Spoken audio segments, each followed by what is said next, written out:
Jong jogo mageto ko marogai mar jomin bura ne ochopo nyima put madayo dhogi ne lemo makamano.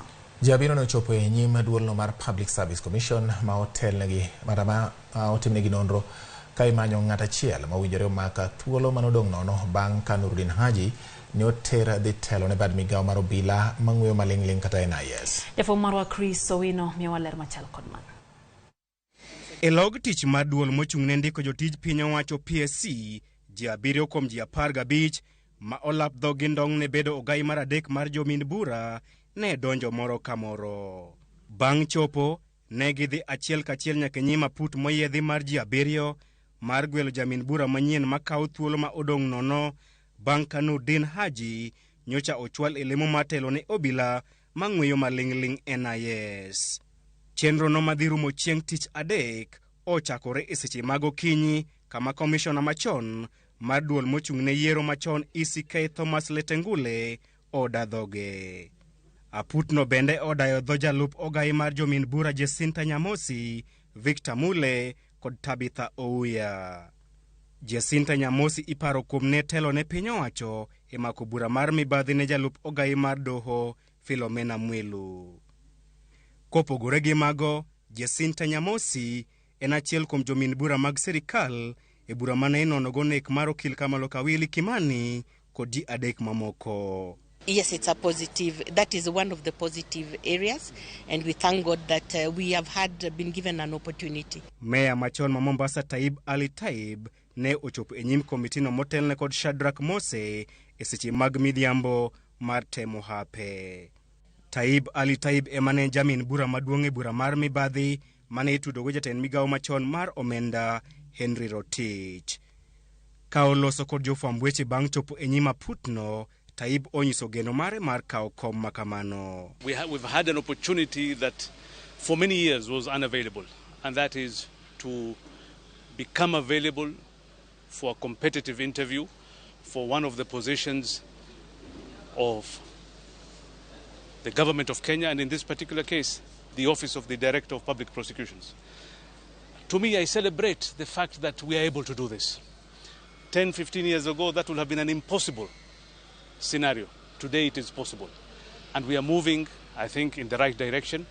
Let us leave the panel to make their decisions depending on their knowledge, their experience, and their wisdom. Okil Kamaloka Danstan Omari ema oloro pape seche maga ng'ich welo ka en kod geno ni ng'ute oromo jok kalure kod lony mar e weche mag doho kod chike. I was slotted number 7 to come for interview today.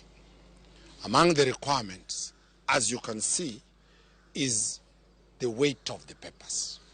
I have presented 2 volumes of academic and professional qualifications, plus the recommendations, that is testimonials from the Kenya Magistrates and Judges Association.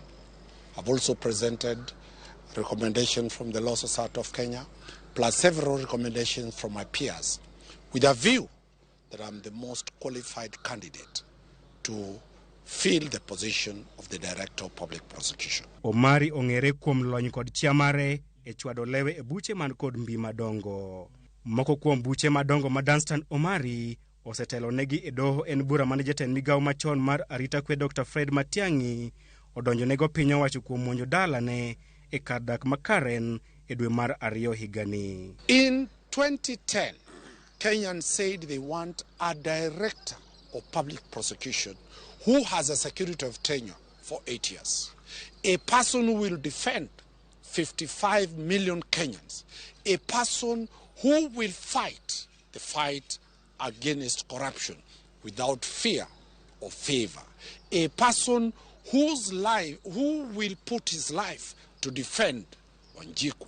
And that is the position of Article 157. And that is why I feel I have presented myself as that person who will revive the dignity and bring the confidence back of the Office of the Director of Public Prosecution. Bang' tieko chenro madayo dhoji 15 chieng' tich adek, aput mar Shadrack Mose dhi chwalo nyinge adek ne jatend piny mar gwelo ng'at achiel kuomgi ma ibiro chwalo nyinge ne od bura. Jo od bura bang'e biro bedo gi jumbe adek mar goyo kogno nying ma ochwalnegi kod jatend piny motelo ne puodhe. Poni od bura opuodhe, jatend piny biro gwele ayanga kaka ogai mar adek mar jomin bura. Chenro mar manyo jal madhi kao kar Nurdin Haji kaka ogai manyien mar jomin wache pacho kae dhi chopo e ng'inde chieng' tich adek e kinde ma komiti ma otel ne kod Shadrack Mose dhi dayo dho ji 8 ma odong' e lemo makamano. Chris Owino, Ramogi TV, Nairobi. Ramogi owuok e motende kod weche mag manyo ogai manyien mar jal